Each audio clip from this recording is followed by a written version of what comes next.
Mukunda jewellery first ever factory outlet jubilee hills branch త్వరలో ప్రారంభం. నమస్కారం, మీరు చూస్తున్న సుమన్ టీవీ. నేను మీ కీర్తి. నాతో పాటు ప్రముఖ ఆస్ట్రాలజర్ గోరుగుంట్ల సురేష్ బాబు గారు ఉన్నారు. నమస్తే సురేష్ బాబు గారు. కీర్తి గారు నమస్కారం అండి. 2025 నా వరకు నేను ఎంతమందిని కదిలించినా అందరం సోసోగానే ఉన్నాం అనుకున్నాం. ఇప్పుడు ఆశలన్నీ 2026 పైనే ఉన్నాయి. మరి వచ్చే సంవత్సరం కోర్స్ తెలుగువారి సంవత్సరాది ఉగాది అయినప్పటికీ మనమంతా క్యాలెండర్స్ చేంజ్ చేస్తాము. న్యూ ఇయర్ అనే ఒక ఫ్రెష్ థాట్స్ రెజల్యూషన్తో వెళ్తూ ఉంటాం కాబట్టి వివిధ రాశుల వారికి ఎలా ఉంటుందో తెలుసుకుందామండి. 2026 సంవత్సరం జనరల్గా లాస్ట్ ఇయర్ అంతకుముందు ఇయర్తో కంపేర్ చేసి నేను చెప్పానండి ఉగాది ఫలాల్లో కూడాను. విశ్వావసునామ సంవత్సరం, ప్రపంచం అంతా యూనివర్సల్ లవ్, ఓకే, ఒక పీస్ హార్మోనీతో ఉంటుంది అంతకుముందు ఇయర్తో కంపేర్ చేసుకుంటే క్యాలెండర్ ఇయర్. సో ఇప్పుడు 2026 చూసుకుంటే ప్రతి ఒక్కరికి నాయకత్వ లక్షణాలు ఉంటాయి. ప్రతి ఒక్కరికి ప్రొఫెషన్లో ఒక స్టెప్ ముందుకు వెళ్తారు. ప్రతి ఒక్కరు కూడాను ఏదో ఒక కొత్త ఆపర్చునిటీ వచ్చే అవకాశం చాలా మందికి ఉంటుంది. సో ఎందుకంటే ఇది రాజరిక లక్షణాలు కలిగి రిస్క్ టేకింగ్ ఎబిలిటీస్ జనాలకు చాలా ఎక్కువగా ఉండేసి ఈ టైంలో కొత్తగా ఆపర్చునిటీస్, కొత్తగా ప్రాజెక్ట్స్, కొత్తగా ప్రమోషన్స్ అన్నీ కొత్తగా వాటిలో వచ్చే అవకాశాలు చాలా ఎక్కువగా ఉన్నాయి. ప్రతి ఒక్కళ్ళు వీళ్ళు సద్వినియోగం చేసుకుందని చెప్పేసి మనం కోరుకుందాము. అలానే 12 రాశుల వారికి ఎక్కడెక్కడ ఛాలెంజెస్ ఉన్నాయి, ఎక్కడెక్కడ అనుకూలమైన వాతావరణ పరిస్థితులు ఉన్నాయో తెలుసుకుందాం. శాస్త్రాల్లో చెప్పినట్లుగా మనం డిస్కస్ చేసుకుందాం. కొన్నిసార్లు మనకి మీనింగ్స్ టఫ్గా అనిపించవచ్చు, కానీ ఇది వాస్తవం. డేంజర్ అనగానే భయపెడుతున్నారు అనుకోకుండా ప్రతి ఒక్కళ్ళు జాగ్రత్తగా ఉండాలని గమనించుకుంటే పోతుంది. సో ప్రతి ఒక్కళ్ళు హ్యాపీగా ఉండాలనే ఉద్దేశంతోనే మనకు మహర్షులు ఇచ్చిన ఈ జ్ఞానాన్ని నేను కూడా యాజ్ ఇట్ ఈస్గా అలానే పాస్ ఆన్ చేస్తున్నానండి.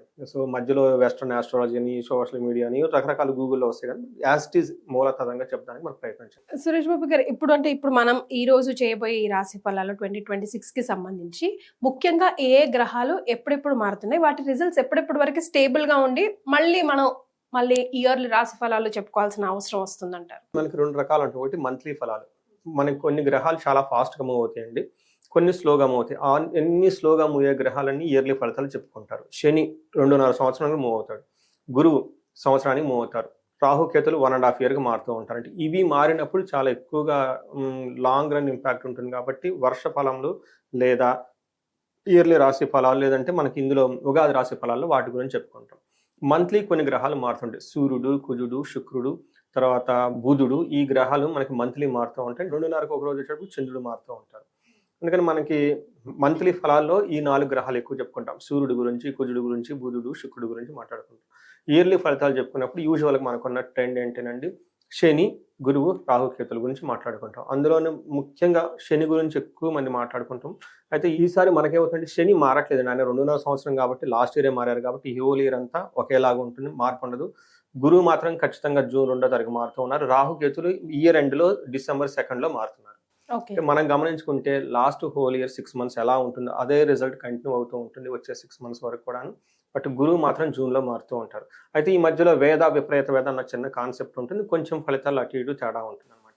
బట్ ఓవరాల్గా కనుక చూసుకుంటే ఈ ఇయర్ ప్రతి ఒక్కరికి నాయకత్వ లక్షణాలు, కొత్త కొత్త ఆపర్చునిటీస్, ప్రొఫెషన్లో ముందుకు చాలా దూసుకుని వెళ్ళిపోయే తత్వం ప్రతి ఒక్కళ్ళలో కనిపిస్తుంది. మరి వృశ్చిక రాశి 2026లో వీరికి ఎలా ఉంటుందండి? సో వృశ్చిక రాశి వాళ్ళు మోస్ట్ క్లోజెస్ట్ పీపుల్ మా శిష్యులే ఉన్నారు. జ్యోతిషం నేర్చుకునే వాళ్ళు అమెరికాలో ఉన్నారు. 2-3 ఉన్నారు. వాళ్ళ రియల్ లైఫ్ స్టోరీ అయితేనేమండి, చాలా మంది నాకు వచ్చే కాల్స్ అయితేనేమండి, వృశ్చిక రాశి వాళ్ళకి అంతకుముందు అష్టమ శనితో బాధపడ్డారండి, అర్ధాష్టమ శనితో బాధపడ్డారు. లాస్ట్ ఇయర్ అష్టమ గురువుతో బాధపడ్డారు. ప్రొఫెషనల్ మ్యాటర్స్లో ఇష్టం లేకుండా చేయటం, లేదంటే ఆల్ టుగెదర్ ఒక ప్రొఫెషన్ నుంచి ఇంకో ప్రొఫెషన్కి వెళ్ళిపోవటము, ఏదో చేస్తున్నాం అన్నట్లు ఉన్న పొజిషన్ నుంచి ఉన్నారండి. ఈ సంవత్సరం చాలా చాలా మెరుగ్గా ఉండే పరిస్థితుల్లో వాళ్ళు ఖచ్చితంగా అయితే ఉంటారు. సూపర్, చాలా బాగుంటుంది. అయితే మనం డీటెయిల్స్ కనుక చూసుకుంటే ఈ రాశి వాళ్ళకి విశాఖ నక్షత్రం 4వ పాదం, అనురాధ 1, 2, 3, 4 పాదాలు, జ్యేష్ఠ 1, 2, 3, 4 పాదాలు అంతా వృశ్చిక రాశిలో ఉంటారు. పేరు బలం ప్రకారం తెలుగు రాష్ట్రాల్లో చాలా పవర్ఫుల్ పేర్లు మొత్తం ఇందులోనే ఉంటారండి. తో, నా, నీ, ను, నేనో, యా, ఈ, యు అన్న పేర్లు అంతా ఇందులో ఉంటారు. మనం ఇందులో చూసుకుంటే వృశ్చిక రాశిలో గ్రహ మార్పులు ఈ 2026లో ఒకే ఒక గ్రహం మారుతుందండి, గురువు మారుతున్నారు. ఆ మార్పు వీళ్ళకి అసలు ఏమంటారు, నెత్తిన పాలు పోసినట్లు ఉంటుంది అనుకోవాలి. ప్రొఫెషనల్ మ్యాటర్స్లో ఎవరైతే ఇబ్బంది పడుతున్నారో ఇక నుంచి సెలబ్రేట్ చేసుకోవాల్సిన టైం అయితే ఉంది. ఎన్ఆర్ఎల్ కానివ్వండి, జనరల్గా ఎన్ఆర్ఎల్ అంతా అక్కడ ఎక్కువ జాబ్లే చేస్తూ ఉంటారు. నేను ఐటీలో ఉన్న వాళ్ళంతా నాకు ఎక్కువ మంది క్లయింట్స్ అంతా వాళ్ళే ఉంటారు కాబట్టి 35 to 45 ఏజ్ బ్రేకెట్లో ఉన్నవాళ్ళు మేబీ నా ఏజ్ సమానంగా ఉండే ఎట్లా కానీ మొత్తానికి కనెక్ట్ అయ్యి వాళ్ళు ఎక్కువ వస్తుంటారు. ఎక్కువ మంది ప్రొఫెషన్లో బాధపడుతూ ఉన్నారు, అన్ఇంట్రెస్ట్గా చేస్తున్నారు, ప్రమోషన్ లేదు, గ్రోత్ లేదు, కంప్లీట్గా ఆల్టుగెదర్ డిఫరెంట్కి వెళ్ళిపోవటం, బట్ అంతకుముందుతో కంపేర్ చేస్తే బెటర్గా ఉండటం చేస్తున్నారు. ఈ సంవత్సరం ఎలా ఉంటుందంటేనండి, ఫస్ట్ శని 5వ ఇంట్లో ఉండటంతో చిన్న చిన్న విషయాలకు వాళ్ళు ఏమంటారు కలవరపడటం, మనోవేదనకు పట్టడం, లేదంటే అనవసరమైన చెడు సమాసాలు, వేస్ట్ అయిన పనుల్లో ఎక్కువ టైం స్పెండ్ చేస్తూ ఉంటారు. అది మంచిగా చెడా అనేది నేను చెప్పలేను. ఆ మాత్రం కూడా ఎంజాయ్మెంట్ లేకపోతే ఎట్లా అండి అనుకునే వాళ్ళు ఉంటారు, మనం చెప్పలేం కదండి. అలా ఉండకపోతే లైఫ్ మనసు అన్నాక కాస్తంత కళాపోసన ఉండాలన్నారు ఆయన పెద్ద. అందుకని చెప్పేసి వృచ్చిక రాసి వాళ్ళ గురించి ఏం కామెంట్ చేయలేము అంటే వాళ్ళు వృచ్చికం కాబట్టి. అయితే శని మారటంతో మంచి నెక్స్ట్ లెవెల్కి ప్రమోషన్ వచ్చేస్తాయండి వీళ్ళకి. వీళ్ళకి అప్పటిదాకా 8th హౌస్లో శని ఉండటంతో అష్టమ గురు అంటారు. ధన విషయంలోనూ, పిల్లల విషయంలోనూ, నాలెడ్జ్ విషయంలోనూ, మేనేజ్మెంట్ క్యాపబిలిటీల విషయంలో లో అయ్యారు. ఎందుకంటే గురు 8th, గురు రిప్రజెంట్స్ మేనేజ్మెంట్. నాకంతా మిడ్ లైఫ్ ఉన్న వాళ్ళు ఎక్కువ మంది కాల్ చేసిన వాళ్ళు ఆల్రెడీ మేనేజర్ పొజిషన్లో ఉంటారు, స్టాగ్నేటెడ్ గ్రోత్ ఉంటుంది, అక్కడ ముందుకెళ్ళరు, లేదా కంప్లీట్గా ఆ పొజిషన్ నుంచి పక్కకి వెళ్ళిపోవటం, లేదంటే అసలు ఈ డిపార్ట్మెంట్ వేరే డిపార్ట్మెంట్కి పుష్ చేయడం జరుగుతూ ఉంటుంది. అంటే వాళ్ళ యొక్క మేనేజ్మెంట్ క్యాపబిలిటీ చాలా వీక్గా ఉంటాయి. ఇప్పుడు ఈ టైంలో గురువు మారిన తర్వాత ఏమవుతుందంటే అండి, ఫస్ట్ వాళ్ళకి ధనం విషయంలోనూ, హ్యాపీ విషయంలోనూ వాళ్ళ కంట్రోల్లోనే ఉంటుంది. శని వీళ్ళకి కొంచెం ఇబ్బందులు పెడుతూ, కొంచెం అటు ఇటు పెడుతూ కిందకి ముందుకు తీసుకెళ్ళిపోయి పడుతుంది. బట్ శని వీళ్ళకి 5th హౌస్లో ఉండటంతో అంత ఇబ్బంది పెట్టే పొజిషన్ కాదు. ఏదైనా ఉందంటే వాళ్ళకి ఇందాక చెప్పినట్లా ఉంటుందన్నమాట. ఆ మాత్రం కూడా లేకపోతే అటెండ్ లైఫ్ అన్నట్లు అంటారు. బట్ గురువు ఇక్కడ మనం బాగా డిస్కస్ చేసుకోవచ్చు. 9వ స్థానంలో జూన్ తర్వాత సుఖ ప్రాప్తి, వీళ్ళకి ధనం వస్తుంది, హ్యాపీనెస్ వస్తుంది. ప్రొఫెషనల్ మ్యాటర్స్లో భాగ్యం, లక్ యాక్టివేట్ అవుతుంది వీళ్ళకి. అప్పటిదాకా ఆగిపోయిన పనులు మొత్తం 1 షాట్లో మొత్తం ఫినిష్ అయిపోయేది అవకాశం ఉంటుంది. రాహు 4వ ఇంట్లో ఉండటంతో ఇంటికి సంబంధించిన వ్యవహారాల్లో మతి భ్రంశం అంటారు. ఉన్నది లేనట్టు, లేనిది ఉన్నట్టు కలవరపడుతూ ఉంటారు. ఇంటికి సంబంధించిన వ్యవహారాల్లో ఏదో ఒకటి ఇబ్బందికి గురి అవుతూ ఉంటారు. ప్రొఫెషనల్ మ్యాటర్స్లో కేతు ఉండటంతో ఏదో ఒక కటింగ్లో ఒక స్మూత్నెస్ లేకపోవటం అనేది ఉంటుంది. కేతు 10th హౌస్లో ఉండటంతో ఏదైనా పని స్టార్ట్ చేస్తే ముందు బ్రేక్ వచ్చి తర్వాత ముందుకెళ్ళిపోయే అవకాశం ఎక్కువగా ఉంటుంది. ఇది మనకు బ్రాడ్గా మనకు సూక్ష్మ గోచారం, లఘు గోచారం ప్రకారం చూస్తే, ఇప్పుడు 5వ ఇంట్లో శని ఉండటం వల్ల మనకి ఏమని చెప్తారంటే మహర్షులు, కార్యహాని, మనస్తాపం. పని జరుగుతుంది కానీ ఎక్కడో కొంచెం డ్యామేజ్ వస్తుంది, తద్వారా మనస్తాపానికి గురైపోతాం. అంతేగా. తర్వాత జ్ఞాతి వ్యాజ్యం, కలహం, అన్నాదమ్ములతోటి, అక్కా చెల్లెలతోటి ఏదో ఒక విషయంలో గొడవ పడేసి కలహం అవుతూ ఉంటుంది. వీటన్నిటికంటే ముందు హీన స్త్రీ సంభోగ సంతాపం అని చెప్తూ ఉంటారు. దాని మీనింగ్ మనం చెప్తే బాగుండదు, బట్ మీనింగ్ ఏంటంటేనండి, కళా పోషణ ఉన్నట్లు ఉండేసి మళ్ళీ తర్వాత బాధపడుతూ ఉంటారు.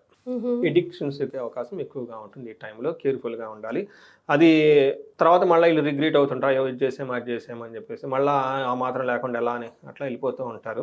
అది మంచి చెడుని మనం కామెంట్ చేయాలి. చెడు సావాసం అంతేనా, అన్వాంటెడ్ రిలేషన్షిప్లోకి వెళ్ళిపోయి మళ్ళీ బాధపడుతూ ఉంటారు. వీళ్ళకి ఎక్కువ ఉండే అవకాశం శని అది కలిగిస్తూ ఉంటాడు. ఎందుకంటే 5th హౌస్ లవ్, రొమాన్స్, అక్కడ శని ఉంటే నెగటివ్ సైడ్లో వెళ్ళిపోతారు. మళ్ళీ తర్వాత బాధపడుతూ ఉంటారు, ఏదో గిల్టీగా ఫీల్ అవుతూ ఉంటారు. అది ఉంటుంది. అది అగైన్ ఇండివిజువల్ పర్సనాలిటీని బట్టి ఉంటుంది. కొంతమంది క్యాజువల్గా, కొంతమంది సీరియస్గా తీసుకుంటూ ఉంటారు. అది మంచి చెడని నేను చెప్పను, ఇట్స్ ఓకే. అది అగైన్ ఇండివిజువల్ పర్సనాలిటీ, అది బయట నుంచి వచ్చి ఇబ్బంది పెట్టేది ఏం కాదు. నెక్స్ట్ గురువు వచ్చేటప్పటికి వీళ్ళకి ఇప్పటిదాకా వాళ్ళకి ఏమవుతుందంటే మనం చెప్పుకున్న నిష్ఠూరంగా ఉంటుండటం జాబ్లో, తర్వాత ఏదైనా కనుక రిస్క్ తీసుకొని చేస్తే అప్రిషియేషన్ బదులు ఏమంటారు అది కోల్పోవటం, గాత్ర గాంభీర్య నాశనం అంటారు. బాడీ లాంగ్వేజ్ అంతా వీక్గా ఉండటం, ఏదో చేయాలి కాబట్టి చేస్తూ ఉండటము, అలా ఉంటే నృప్రభీతి ఇచ్చా, బాస్ నుంచి భయం పడుతూ పనులు చేస్తూ ఉంటారు. జూపిటర్ వల్ల జూన్ వరకు, ఇప్పుడు రైట్న వాళ్ళు అది నడుస్తూ ఉంది. నెక్స్ట్ జూన్ తర్వాత భాగ్యం యాక్టివేట్ అవుతుంది. అర్ధ స్వకులాచార, ఓకే, ధనం ప్రకారం బాగుంటారు. వాళ్ళ ఓన్ ఇంట్యూషన్ చాలా షార్ప్గా ఉంటుంది, చాలా స్పీడ్గా వెళ్ళిపోతుంటారు. గృహ లాభ సుఖ భోజనం, ఇంట్లో చాలా బాగుంటుంది, మంచి భోజనం చేస్తుంటారు. నిత్య స్త్రీ జన సంపర్క, వీళ్ళేంటో శని కూడా స్త్రీ సంపర్కం అన్నారు, గురువు కూడా స్త్రీ సంపర్కం అంటున్నారు. మరి ఏం చేస్తారు చూడాలి. ఇద్దరు ఇస్తారు, మంచి అయినా చెడైనా చేస్తూ ఉంటారు. కాబట్టి రుచికరమైన సర్వ సౌభాగ్య సిద్ధి అంటారు. ఒక సింపుల్ వర్డ్స్లో సర్వ సౌభాగ్య సిద్ధి. వీళ్ళకి అంతా అనుకూలంగా ఉంటుందండి. అధికారం వస్తుంది, కార్యసిద్ధి వస్తుంది, అనుకునేది చేసుకుంటూ ఉంటారు, చూసుకొని వెళ్ళిపోతూ ఉంటారు. కేర్ఫుల్గా ఉండడం చాలా ఇంపార్టెంట్. ఏముందులో అనిపోవద్దు. ఈ రోజు ఏముంది అనిపోతే మళ్ళీ ఇంకో రోజు ఏదన్నా మళ్ళీ రిగ్రీట్ అవ్వాల్సిన పరిస్థితి ఉంటుంది. కేర్ఫుల్గా ఉండండి. బాగుంది ఓవరాల్గా. తర్వాత రాహు 4వ ఇంట్లో ఉండటంతో నా క్లయింట్స్ చాలామంది ఉన్నారు కాబట్టి ఇది నేను చాలా ఫేస్ చేస్తూ ఉంటానండి. వాళ్ళ ప్రాబ్లం ఏముండదు, ప్రాబ్లం ఉన్నట్టు ఫీల్ అవుతుంటారు. మనకు కపుల్స్ ఫోన్ చేశారు, వాళ్ళ అబ్బాయి వయసు ఎంత అండి, 13, 14 ఏదో ఉంటుంది, మా అబ్బాయి మా మాట వింటలేదు అంటారు. నేను అదే చెప్తుంటాను. గరికపాటి నరసింహారావు గారి వీడియో ఉంటుందండి, చెప్పిన మాట ఈయనలోడే కొడుకంట, చెప్పినట్టు మాట విన్నట్టు నటించేది కూతురు అని చెప్తూ ఉంటారు. చెప్పి అది ఒక ఉంటే ఫార్వర్డ్ చేసేది. ఇది ఏంటంటే అమ్మ నాకు పిల్లలు ఉన్నారు, వాళ్ళు వినరు, అట్లా అని భయపడిన అవసరం లేదు, వాళ్ళు హై ఎనర్జిటీలో ఉంటారు. అంటే ఇదేమంటారు, ఎందుకు చెప్తుందంటే ఈ రాశి వాళ్ళకి ఇంట్లో ఏమి లేకపోయినా ఉన్నట్టు ఫీల్ అయిపోతుంటారు, ఏదో ప్రాబ్లం ఉన్నట్టు ఫీల్ అయిపోతుంటారు.